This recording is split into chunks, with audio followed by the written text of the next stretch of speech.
saturated by both local producers and imports. What does it take for a made-in-Kenya company to survive in this market? And are Kenyan consumers appreciating locally made garments more?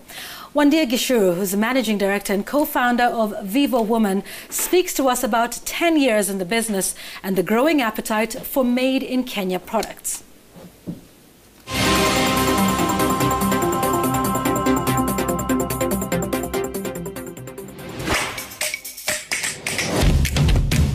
So, Wandia, we see the final product, we see the final stage of the garment, such as what we have around us, but this is the very end.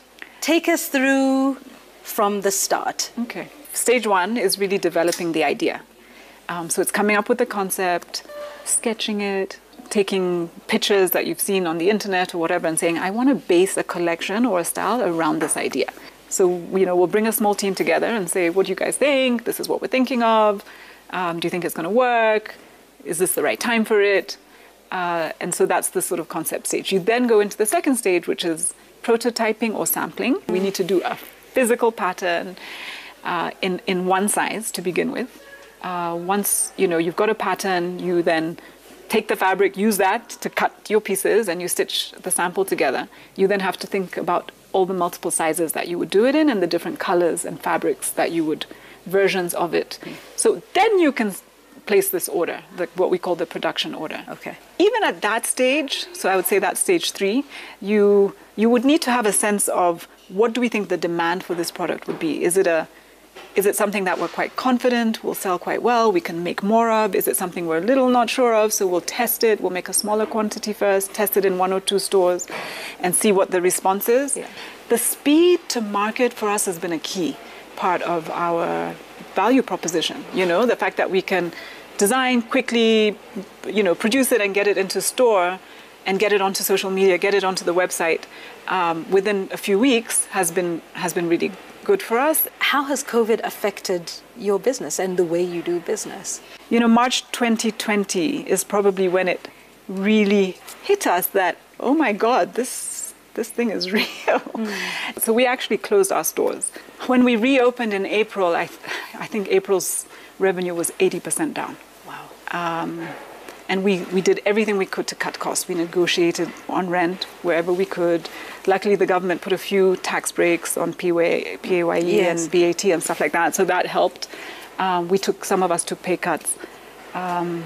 We tried not to let go of anyone, and we didn't. Is made in Kenya important? Do Kenyan consumers care that the products that they're buying are made in Kenya? People will come in and ask, are you sure this is made in Kenya? And yes, okay, then I'm going to buy it.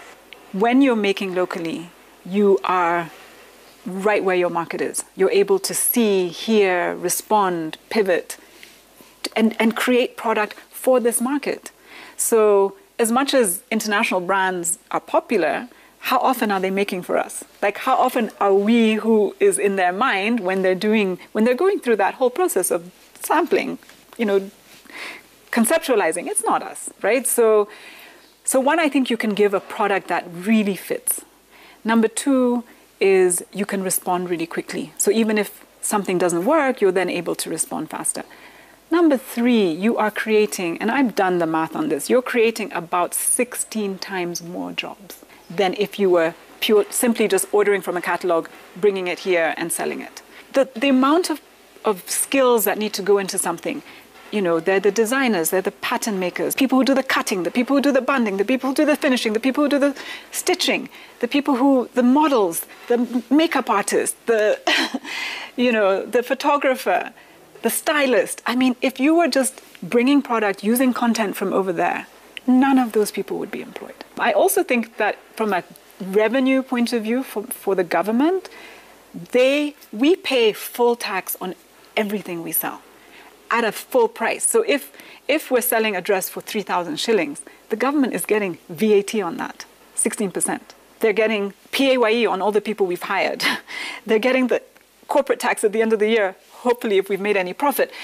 We celebrated our 10th year anniversary in May, and it's been amazing.